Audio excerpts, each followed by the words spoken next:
My name is Nora Sterling, and I was 34 the year my ex-husband and his new partner tried to steal my life's work using a legal loophole they barely understood. They waited until the ink on our divorce papers was dry, until my bakery franchise had just signed a massive regional distribution deal, to trigger an archaic partnership clause designed to force me out of my own company. My ex-husband David would later stand in the middle of a perfectly pristine, fully equipped commercial kitchen and demand the keys to the empire, genuinely believing he had outsmarted me. He had absolutely no idea that when I handed over the keys to the building, I wasn't handing him a business. I was handing him an empty shell, saddled with debt, completely stripped of everything that made it valuable. Welcome back to Calm Drama Stories. We tell quiet, true-to-life family and relationship stories about boundaries, dignity, and the moment someone finally stops shrinking to fit a ledger they didn't write. If a calm woman with a folder of flawless financial documents is your idea of justice, you are in the right place. People fundamentally misunderstand what a financial auditor does. They think we are just glorified accountants, sitting in gray cubicles, adding up receipts and telling people they spent too much on office supplies. We aren't. Accountants build the financial house. Auditors inspect it for termites. We are trained to look at a spreadsheet and see the human behavior hiding behind the numbers. We look for discrepancies, embezzlements, and structural vulnerabilities. We understand that a company isn't a building or a logo. A company is a living, breathing ecosystem of assets, liabilities, intellectual property, and cash flow. I built my entire life on the principle that numbers do not lie. I trusted ledgers. I trusted balanced books. Unfortunately, I married a man who believed that if you simply ignore the liabilities column, it magically ceases to exist. David was a serial entrepreneur, which is a very generous, Silicon Valley-esque term for a man who loved the idea of a destination, but absolutely despised the drive. He was incredibly charismatic, full of grand visions, and entirely incapable of following through on any of them. When we met, I was 26, working 60-hour weeks at a Big Four accounting firm. He was pitching a tech startup that folded 6 months later. I was drawn to his energy because I spent my days in a world of rigid rules, and David seemed to live in a world of endless possibilities. I didn't realize until much later that the reason David's world had no rules was because he expected everyone else to clean up his messes. For the first 5 years of our marriage, I was the financial safety net. I paid the mortgage with my auditor's salary while David bounced from one revolutionary idea to the next: a boutique fitness app, a drop-shipping company, a craft beer subscription box. Every single venture followed the exact same trajectory: a burst of manic energy, a maxed-out credit card, a loss of interest when the actual, boring daily work began, and a quiet collapse that I had to pay to liquidate. By the time I was 31, I was exhausted. I was burned out from corporate auditing, and I was deeply, silently resentful of my marriage. I needed something that was entirely mine. I needed to build something tangible, something that smelled like vanilla and browned butter instead of fluorescent lights and dry erase markers. I decided to open a bakery. I didn't just wake up one morning and rent a storefront. I approached it like an auditor. I spent a year researching market demographics, analyzing foot traffic patterns, and perfecting a highly scalable menu of artisanal pastries and bespoke sourdoughs. I drafted a bulletproof, 50-page business plan. When I finally pulled the trigger, I cashed out my own 401k and secured a small business loan entirely in my own name. I found a dilapidated but perfectly located brick-and-mortar space in a gentrifying downtown neighborhood. I spent 3 months covered in drywall dust, repainting the walls, installing commercial ovens, and building a massive custom display case. I called it the Golden Crumb. David's involvement in the founding of the Golden Crumb was practically microscopic, but his ego demanded a front-row seat. He didn't want to wake up at 3 a.m. to proof the dough. He didn't want to scrub the commercial mixers or balance the nightly cash drawers. What David wanted was to stand in the front of the shop during the grand opening, wearing a stylish apron, shaking hands with the local mayor, and introducing himself as the co-founder. To keep the peace in my increasingly fragile marriage, I let him have the title. In fact, to appease his bruised ego after his latest startup failed, I made the fatal mistake of structuring the original operating agreement as a 50-50 joint partnership LLC. David contributed exactly $0 and 0 hours of labor to the founding, but his name was on the foundational paperwork of the limited liability company. It was an oversight born of exhaustion, and it was a mistake that would nearly cost me everything. The Golden Crumb was a massive, immediate success. My financial projections had been conservative. The reality was explosive. Within the first year, we had lines out the door. We were voted the best bakery in the city. By year 2, we had expanded to a second location and secured lucrative wholesale contracts to supply pastries to 5 high-end boutique hotels downtown.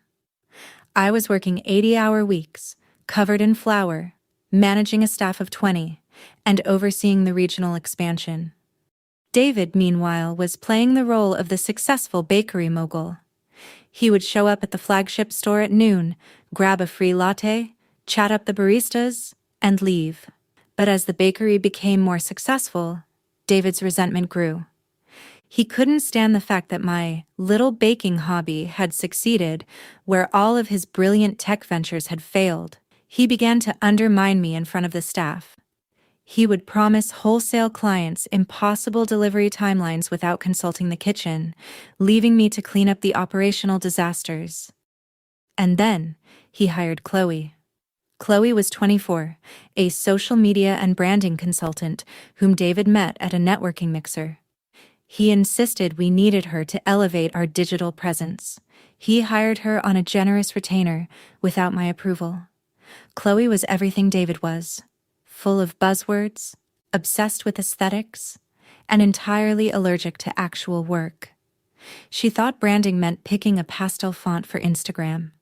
She had no idea how to market a tangible, perishable product. I didn't have the time to babysit her. I was too busy keeping the actual business running. It didn't take an auditor to see what was happening between them, the long marketing lunches, the whispered conversations in the back office, the sudden defensive hostility whenever I asked David to justify her exorbitant consulting invoices. When I finally confronted David, 6 months after Chloe was hired, he didn't even have the decency to deny it. In fact, he turned it around on me. "Look at you, Nora," David had said, standing in our kitchen, gesturing to my flour-stained jeans and the dark circles under my eyes. "You're a machine. You're obsessed with the ledgers and the ovens. There's no romance left in you. Chloe sees my vision. Chloe respects me. You just treat me like an employee in my own company." "You aren't an employee, David," I had replied, my voice dead and flat. "An employee actually works." The divorce was surprisingly swift, primarily because I was willing to bleed to get it over with. I wanted him out of my life, and more importantly, I wanted him out of my bakery. During the mediation, I offered David a generous buyout for his 50% share of the Golden Crumb LLC. The bakery was profitable, but it hadn't yet reached the multi-million-dollar valuation it was heading toward. David, however, was advised by his attorney that retaining equity in a fast-growing business was smarter than taking a lump sum. He refused the buyout. To finalize the divorce without a protracted, multi-year court battle that would have bankrupted the business in legal fees, we signed a settlement that left the LLC structure intact. I retained operational control as the managing partner. David retained his 50% equity share as a silent partner. He would receive a monthly dividend from the net profits, but he was legally barred from interfering with the daily operations or making executive decisions. I thought it was a painful but necessary compromise. I thought I had secured the perimeter. For a year after the divorce, the arrangement held. David and Chloe moved into a trendy downtown loft, subsidized entirely by the passive dividend checks generated by my 80-hour work weeks. I swallowed my pride, focused on the ovens, and continued to grow the empire. I finalized a massive, game-changing contract to franchise the Golden Crumb in 3 neighboring states. The brand was about to explode into a national name. And that was when David and Chloe decided that a monthly dividend check wasn't enough. They didn't just want a slice of the pie, they wanted the whole bakery. The ambush arrived on a Tuesday morning via certified mail. I was sitting in my cramped back office at the flagship store, reviewing payroll, when the courier handed me the heavy envelope. The return address belonged to a ruthless, high-priced corporate litigation firm. I opened the envelope. Inside was a formal legal notice.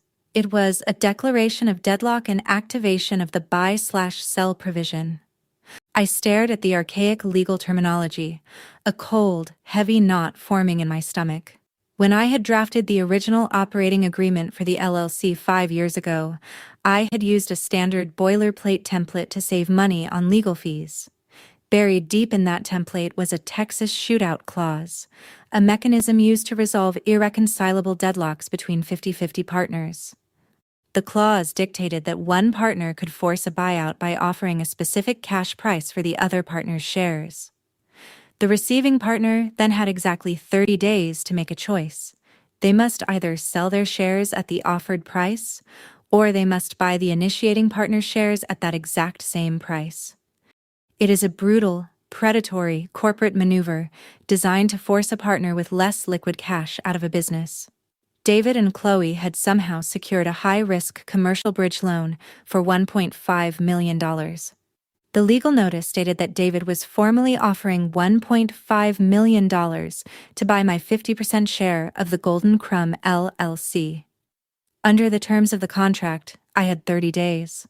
I either had to accept the $1.5 million and walk away from the multi-million-dollar empire I had built from scratch, handing total ownership to David and his girlfriend. Or I had to produce $1.5 million in liquid cash within 30 days to buy David out. They knew exactly what they were doing. All the bakery's capital was tied up in the new franchise expansion and commercial equipment. My personal assets had been depleted by the divorce. There was absolutely no way I could secure $1.5 million in liquid cash in 4 weeks. They had run the math. They had found the loophole. They were executing a hostile takeover of my life's work. My cell phone buzzed on the desk. It was David.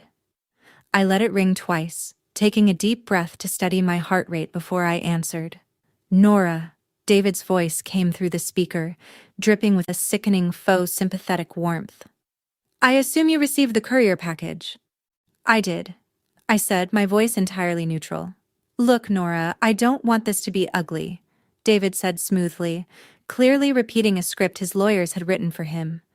Chloe and I have been watching the franchise expansion. You're exhausted. You've taken the brand as far as you can with your skill set.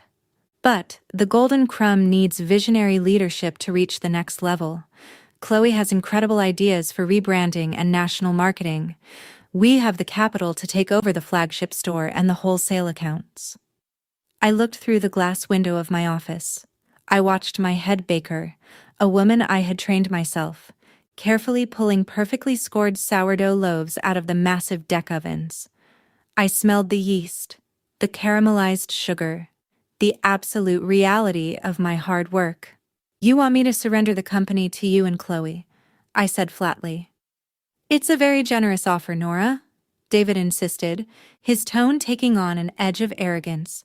$1.5 million is more than fair for your half of the LLC. You can take the money, take a long vacation, and open a little neighborhood pastry shop somewhere else. But the 30-day clock is ticking. You can't match the buyout, Nora. Don't fight this and ruin yourself in legal fees. Chloe thinks she can run my kitchen? I asked softly. David chuckled. Chloe is a brand architect, Nora. She's going to hire a kitchen manager to handle the baking.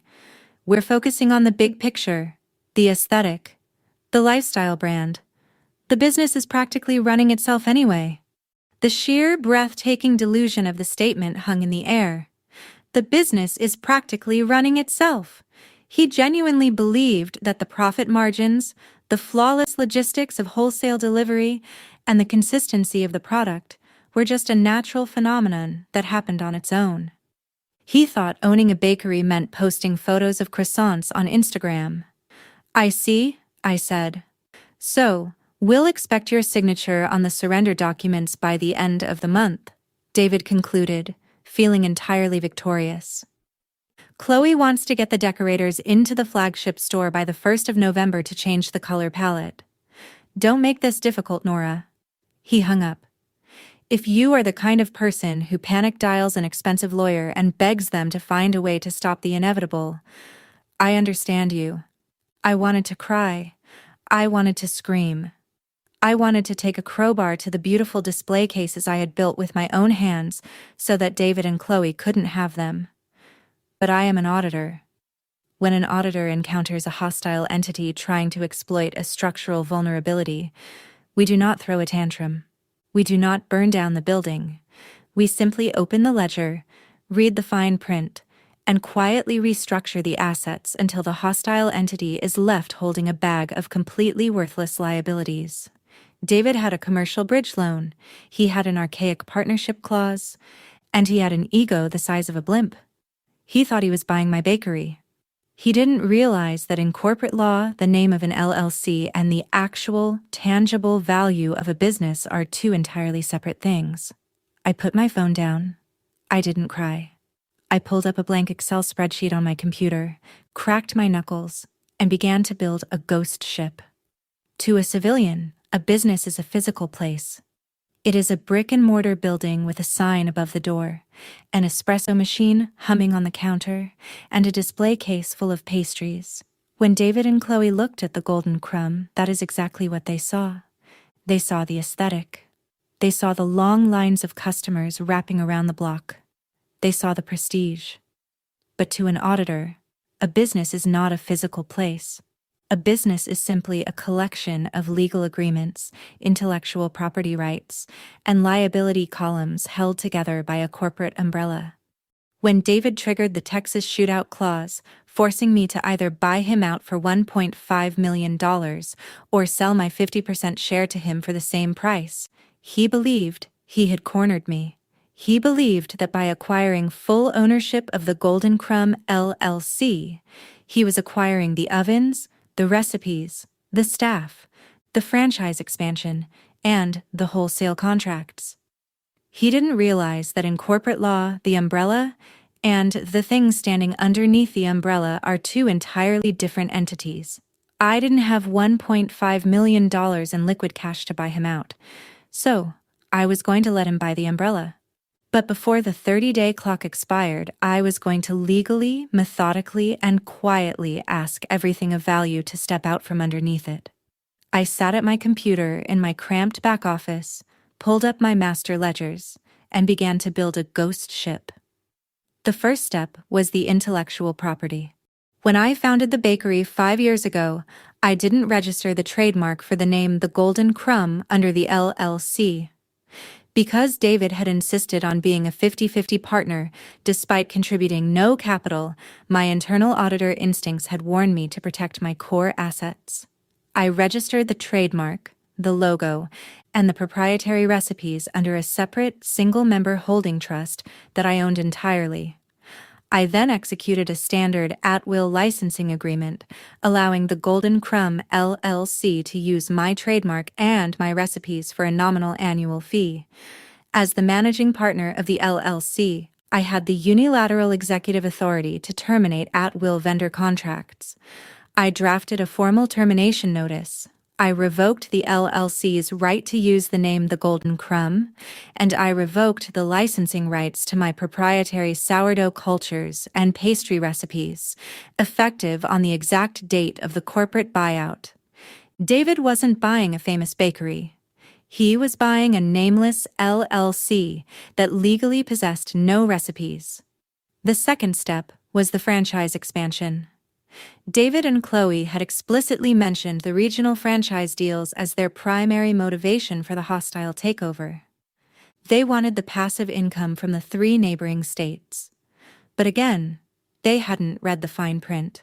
Months ago, when I began negotiating the franchise expansion, my corporate attorney had advised me to isolate the liability of the new locations from the flagship store. The franchise contracts were not signed by the Golden Crumb LLC. They were signed by a newly minted corporate entity called Sterling Artisan Holdings, of which I was the 100% sole owner. The franchise expansion didn't belong to David's company. It never had. The third step was the lifeblood of the bakery, the wholesale contracts. The flagship store generated fantastic retail revenue, but the massive, reliable profit margins came from our B2B wholesale accounts. We supplied bespoke pastries to 5 luxury boutique hotels downtown. Those accounts represented 60% of the LLC's monthly income. I didn't send an email to the hotel, food and beverage directors. I visited each of them in person. I sat in their pristine, marble-lined lobbies and explained the situation with total professional transparency. I told them that the current LLC was undergoing a hostile change in ownership and that the new management would not have the legal rights to my recipes, nor would they have me overseeing the quality control. However, I told the directors, handing them a crisp new folder, I am opening a new commercial production facility across town under the name Sterling Artisanal. My entire kitchen staff is coming with me. The product will be identical. The delivery logistics will be identical. In commercial vendor contracts, especially in high-end hospitality, there is a standard provision called a key person clause. It stipulates that if the primary artisan or executive responsible for the quality of the product leaves the supplying company, the client has the right to immediately terminate the contract without penalty. Every single one of the 5 hotel directors signed the termination notices for the Golden Crumb LLC, post-dated for the day of the buyout. And every single one of them signed exclusive new vendor agreements with Sterling Artisanal. David's $1.5 million LLC was now hemorrhaging 60% of its revenue. The fourth step was the most delicate: the staff. You cannot legally force employees to leave a company, and you cannot steal a workforce without risking a tortious interference lawsuit. But you can offer them a choice. On day 15 of the 30-day clock, I held a mandatory staff meeting after the bakery closed. I stood in front of the massive deck ovens, looking at my head baker, my sous chefs, and my front-of-house managers. These were people I had trained, sweated alongside, and respected. I told them exactly what was happening. I explained the Texas shootout clause. I told them that David and his girlfriend Chloe were taking over the physical storefront at the end of the month. The kitchen erupted in immediate visceral outrage. My head baker, a brilliant, heavily tattooed man named Marcus, threw his towel onto the prep table. "David?" Marcus scoffed loudly. "The guy who doesn't even know how to turn on the proofing cabinets? And his Instagram girlfriend? Nora, they're going to run this place into the ground in a week. I'm not working for them." "You don't have to," I said, holding up my hand to quiet the room. "I have secured a massive, fully equipped commercial kitchen space in the warehouse district. I am launching a new brand. I am taking all the wholesale accounts with me. I can offer every single one of you your current salary, plus a 10% transition bonus, if you choose to come work for me at Sterling Artisanal." I placed a stack of printed, formal resignation letters on the stainless steel prep table. "If you want to stay here with David and Chloe, I completely understand, and I will give you a glowing reference," I told them. "But if you want to come with me, sign a letter. They are post-dated for the 29th of the month, the day before the buyout closes." By the time I locked up the bakery that night, every single one of my 22 employees, from the head baker down to the part-time dishwashers, had signed a resignation letter. David was about to take ownership of a commercial kitchen with absolutely no one to run it. The final, fatal blow was the building itself. The dilapidated brick-and-mortar storefront I had renovated 5 years ago was leased, not owned. The commercial landlord was a shrewd, old-school real estate investor named Mr. Henderson. Over the years, Mr. Henderson and I had developed a deep mutual respect. I paid my rent early, I maintained the building immaculately, and I had single-handedly increased the property value of his entire block by bringing massive foot traffic to the neighborhood. I scheduled a meeting with Mr. Henderson at his office. "Nora," he said warmly, offering me a cup of coffee. "To what do I owe the pleasure? You want to expand into the vacant suite next door?" "No, Mr. Henderson," I said, taking a seat. "I am here to inform you of a mandatory change in ownership. My ex-husband has executed a hostile corporate buyout. On the 30th of this month, I will no longer be the managing partner of the LLC that holds the lease to your building. David Vance will be assuming total operational control." Mr. Henderson frowned, his bushy eyebrows knitting together. He knew David. He knew David was a charismatic liability who hadn't paid a bill on time in his life. "I don't like the sound of that, Nora," Mr. Henderson grumbled. "David doesn't know the first thing about running a commercial kitchen. I leased this building to you. I trusted you with the property." "I know," I said smoothly, "which is why I am bringing your attention to Section 12, Paragraph B of our commercial lease agreement." I slid a highlighted copy of the lease across his desk. "The change of control provision," I explained softly. "It states that if the majority operational control of the tenant LLC changes hands, the landlord has the unilateral right to either terminate the lease entirely or instantly reset the monthly rent to the current, unmitigated market rate." When I signed that lease 5 years ago, the neighborhood was a ghost town. My rent was incredibly cheap, $4,000 a month. Today, because of the gentrification my bakery had sparked, the market rate for a renovated commercial restaurant space on that corner was roughly $12,000 a month. Mr. Henderson read the clause. A slow, deeply predatory smile spread across his weathered face. He looked up at me, his eyes gleaming with absolute corporate respect.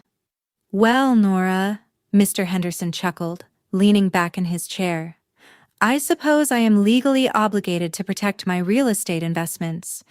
If a new, unproven management team is taking over, the risk profile of the property changes significantly. I will have my lawyers draft the rent reset notice immediately. It will take effect on the 1st of the month." "I think that is a very prudent business decision, Mr. Henderson," I said, standing up and shaking his hand. The ghost ship was fully built. I had spent 2 weeks meticulously unbolting the engine, emptying the cargo hold, and stripping the copper wire out of the walls. From the outside, the LLC still looked like a multi-million-dollar luxury liner.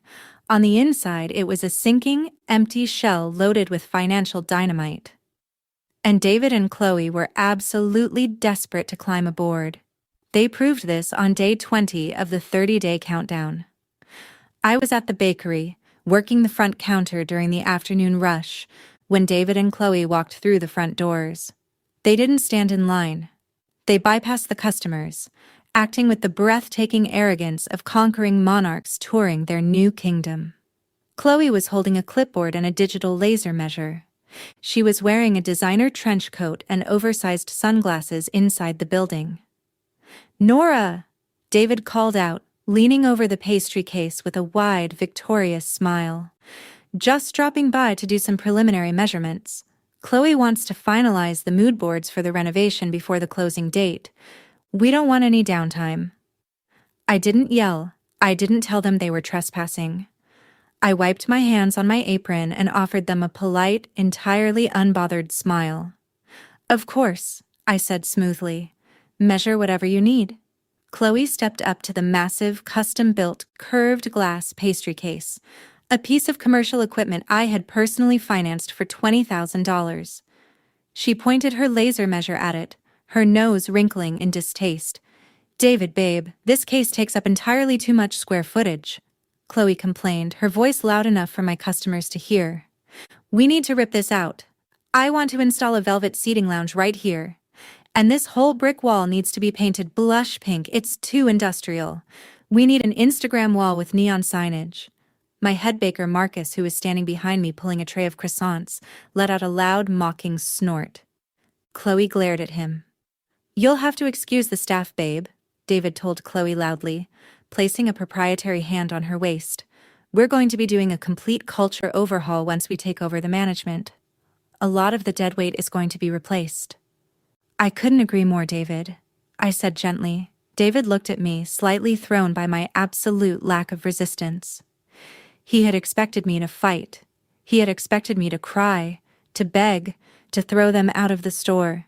He wanted the satisfaction of crushing me. My serene compliance was deeply unsettling to his ego. "You're taking this surprisingly well, Nora," David said, his eyes narrowing slightly. "Your lawyers sent over the waiver of the matching rights this morning. You aren't even trying to fight the buyout." "I am an auditor, David," I replied, leaning against the counter. "I ran the numbers. $1.5 million is a lot of money. I don't have the liquidity to match your offer. So, the LLC is yours. I'm just focusing on making sure the transition is as seamless as possible." "Well," David puffed out his chest, his arrogance instantly returning, "I'm glad you're finally being realistic. We'll see you at the lawyer's office on the 30th to sign the final transfer documents and hand over the keys. Don't be late." "I wouldn't miss it for the world," I promised. I watched them walk out of the bakery, Chloe actively pointing at the light fixtures she planned to throw in the dumpster. I felt a profound, almost dangerous sense of calm settle over my entire body. They were taking out a $1.5 million high-interest commercial bridge loan, securing it against David's personal assets and Chloe's credit, to buy an LLC that I had completely hollowed out. They were buying a bakery that legally possessed no recipes, no trademark, and no name. They were buying a commercial kitchen that had exactly 0 wholesale contracts and 0 incoming revenue. They were buying a business with 0 employees, because all 22 of them were scheduled to resign simultaneously the night before the handover. And they were taking over a commercial lease that was about to triple in rent the second their signatures dried on the transfer documents. I spent the final 10 days quietly executing the transfer of my empire. I signed the lease on my new warehouse facility. My contractors worked around the clock to install the new deck ovens and prep tables. I finalized the onboarding paperwork for my loyal staff under the new Sterling artisanal payroll. I packed my personal belongings from the back office of the Golden Crumb. I took my grandmother's framed recipes off the wall. I took the ergonomic chair I had bought myself. I left nothing but an empty desk and a profound, heavy silence. The 30th of the month arrived with a torrential, sweeping rainstorm. It was the perfect weather for a corporate execution. I wore a tailored, charcoal gray suit. I carried my black leather briefcase. I drove downtown, parked in the underground garage of the massive glass skyscraper that housed David's high-priced corporate litigation firm, and took the elevator to the 42nd floor. I walked into the sleek, glass-walled conference room. David and Chloe were already sitting at the massive mahogany table. They looked like they were attending a coronation. David was wearing a brand-new, expensive suit. Chloe was wearing a designer dress, holding a celebratory bottle of champagne she had brought herself. Sitting next to them was David's lead corporate attorney, a sharp-looking man in his 50s who exuded billable hours. I walked in alone. I didn't bring my lawyer. When you are handing a live grenade to your enemy, you do not bring collateral damage into the room. "Nora," David's lawyer said smoothly, gesturing to the empty leather chair across the table. "Please take a seat. We have the final transfer documents prepared. As soon as you sign the operational relinquishment and the equity transfer, the $1.5 million will be wired directly into your personal trust account." I didn't sit down. I stood at the edge of the mahogany table. I set my black leather briefcase down, the heavy brass clasps echoing sharply in the quiet, expensive room. "I am ready to sign," I said, my voice completely flat and devoid of emotion. "But before I accept the wire transfer, I have a fiduciary obligation as the outgoing managing partner to present the final, updated operational disclosures of the LLC you are purchasing. I opened my briefcase. I pulled out a thick, meticulously organized manila folder.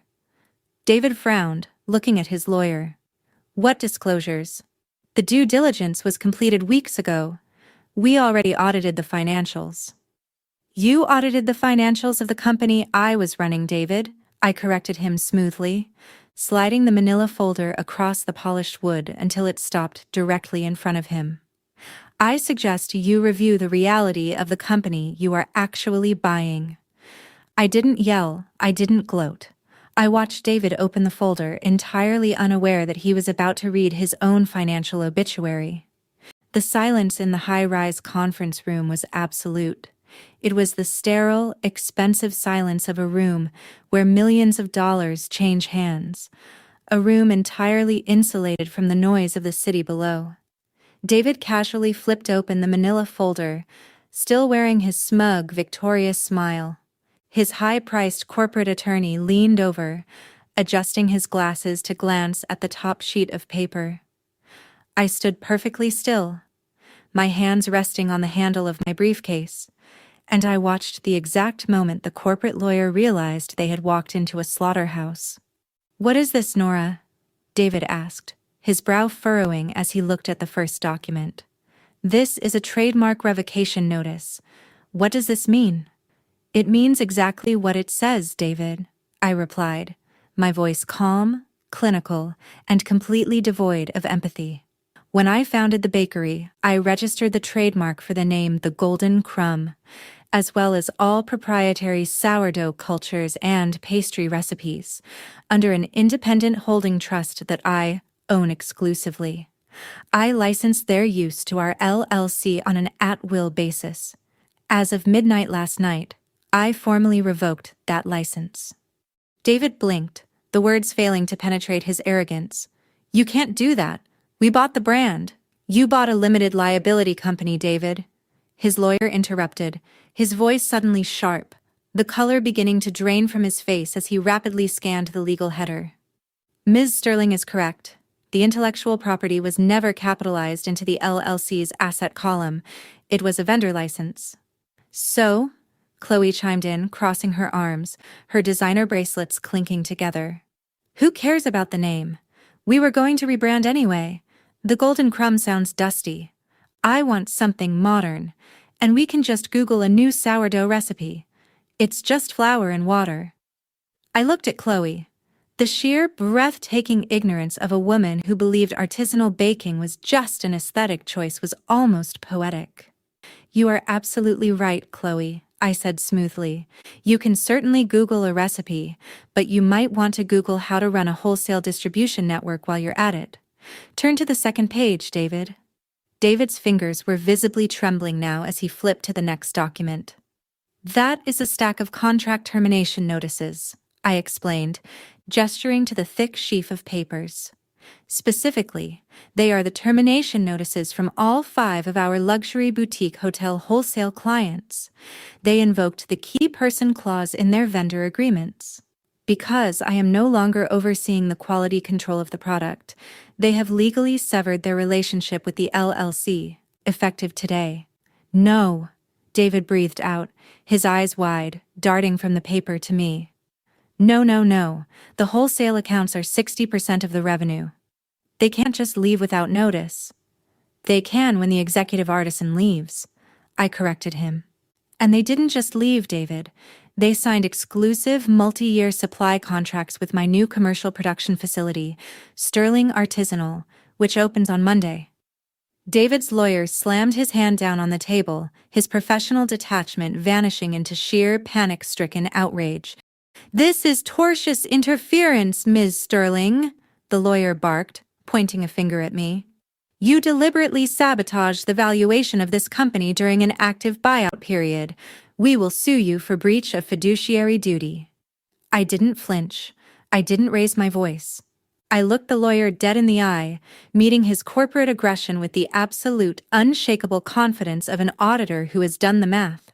"You will lose," I said, my voice dropping to a low lethal register. I did not sabotage anything. As the managing partner, I had a fiduciary duty to maintain operations until the transfer of control. I did exactly that. The hotel directors initiated the terminations because they legally contract with my expertise, not David's ego. There is no non-compete clause in our original 50-50 operating agreement because David refused to sign one 5 years ago, claiming it stifled his entrepreneurial freedom.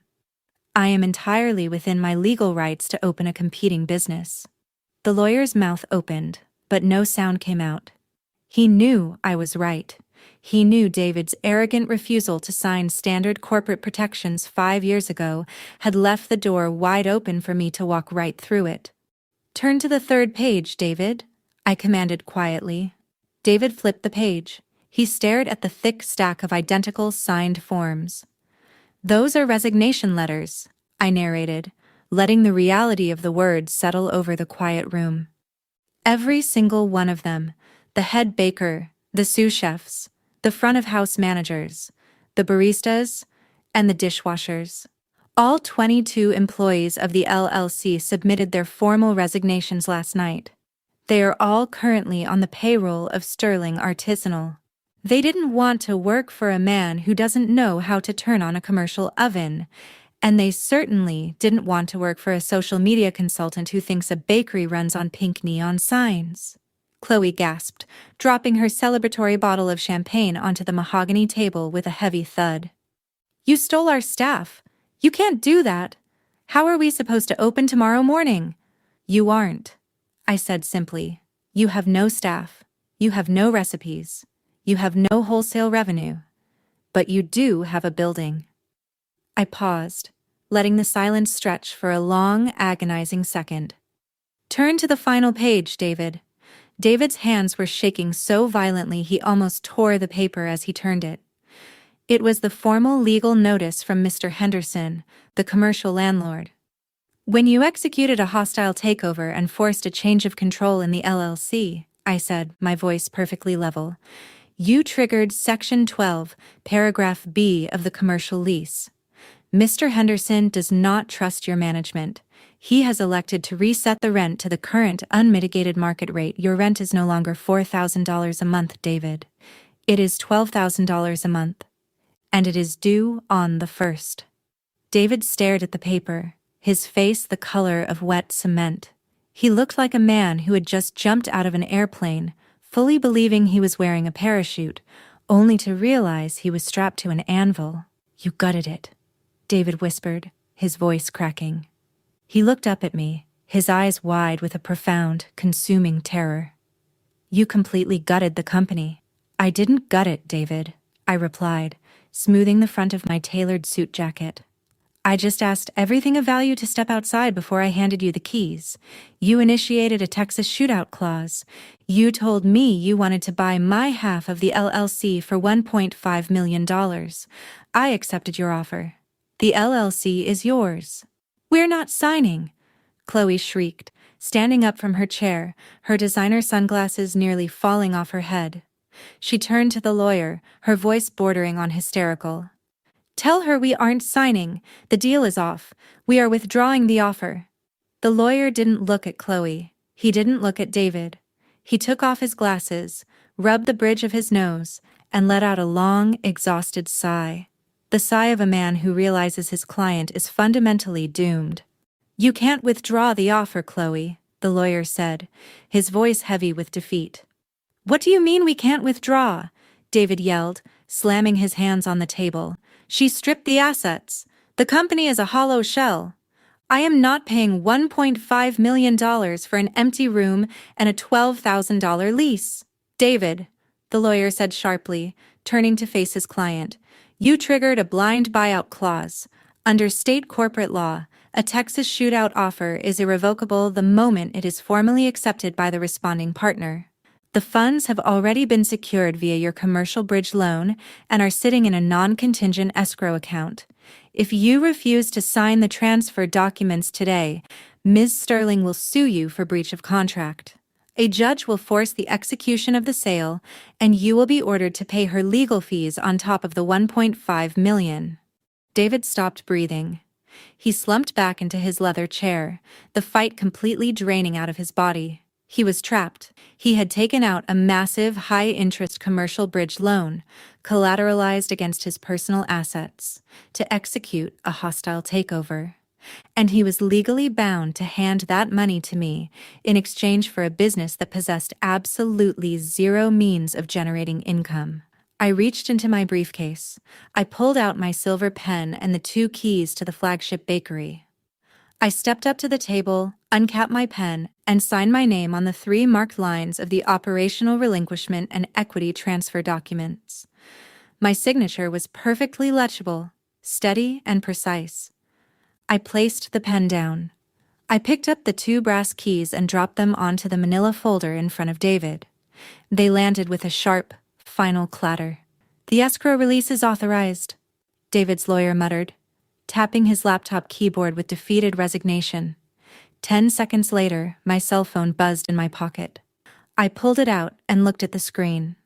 It was an automated alert from my personal trust account. A wire transfer of exactly $1.5 million had just cleared. I slid my phone back into my pocket. I picked up my briefcase. "What am I supposed to do, Nora?" David asked, his voice barely above a whisper. He wasn't arrogant anymore. He wasn't the visionary entrepreneur. He was just a terrified, incompetent man staring into a financial abyss he had dug with his own 2 hands. "I have a bridge loan. The interest payments alone. I can't afford this. How am I supposed to run a bakery with no recipes and no staff?" I looked down at my ex-husband. I didn't feel a shred of pity.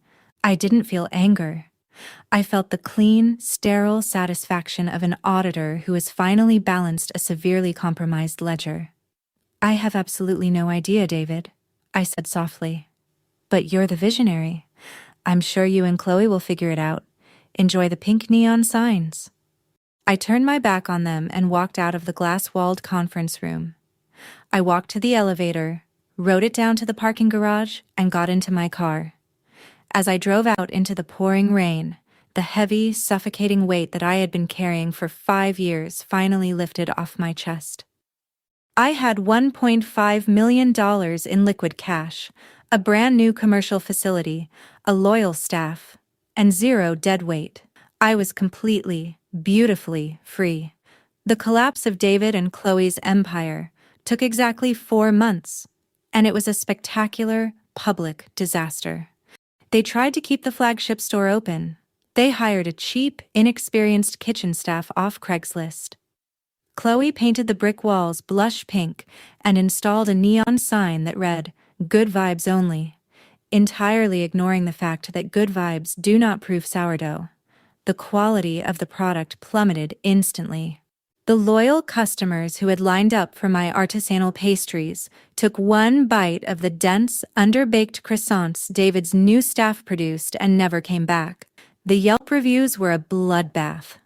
Without the 60% revenue stream from the hotel wholesale accounts, the retail income couldn't even begin to cover the new $12,000 monthly rent, let alone the exorbitant interest payments on the $1.5 million commercial bridge loan. They ran out of operating capital by month 3. They stopped paying the staff. They stopped paying the vendors. On the first day of the 5th month, Mr. Henderson, the commercial landlord, filed formal eviction papers. He padlocked the doors of the bakery and seized the custom display cases and the commercial ovens to cover the unpaid rent. The commercial lenders who had issued the bridge loan were entirely merciless.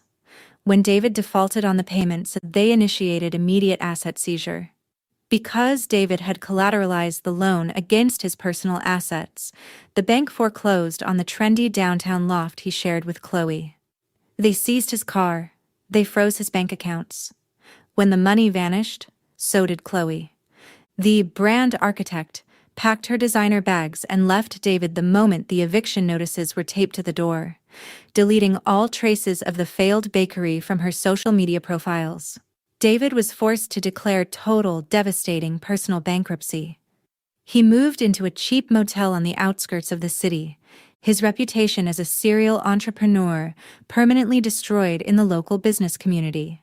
He had tried to steal a thriving business, and the sheer weight of his own incompetence had crushed him into absolute ruin. Meanwhile, Sterling Artisanal became an absolute powerhouse. I used the $1.5 million in liquid cash from the buyout to purchase my new commercial warehouse outright. We had no mortgage, we had no debt. Within 6 months, I expanded my wholesale distribution network from 5 hotels to 15 across the region. My head baker, Marcus, was promoted to executive chef. My staff received full health benefits and profit sharing. We didn't have a pink neon sign.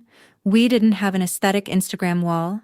We had stainless steel, precise measurements, and the undeniable, unshakable quality of hard work. I never saw David again. I didn't need to. I had learned the most valuable lesson an auditor can ever learn. The best way to destroy a parasite is to simply step away and let it starve. People ask me sometimes if I feel guilty for setting a trap for my ex-husband. They ask if it was cruel to let him take out a massive loan for a company I knew was worthless. I always give them the same answer. I didn't set a trap. I didn't forge any documents. And I didn't lie.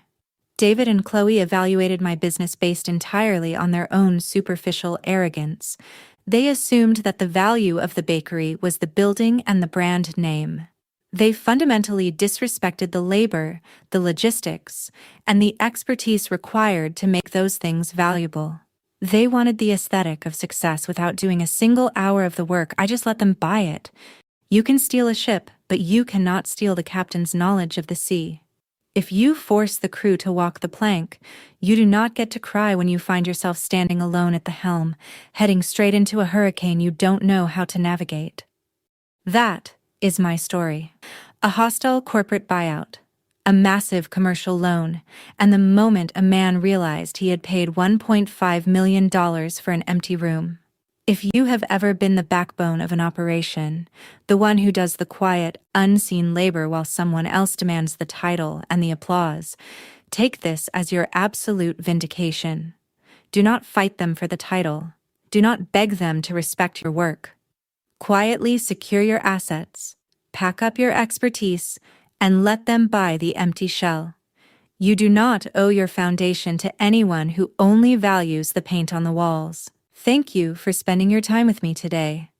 If this story reminded you to always protect your intellectual property and enforce your boundaries, please share it with someone who needs the strength to walk away and build their own empire.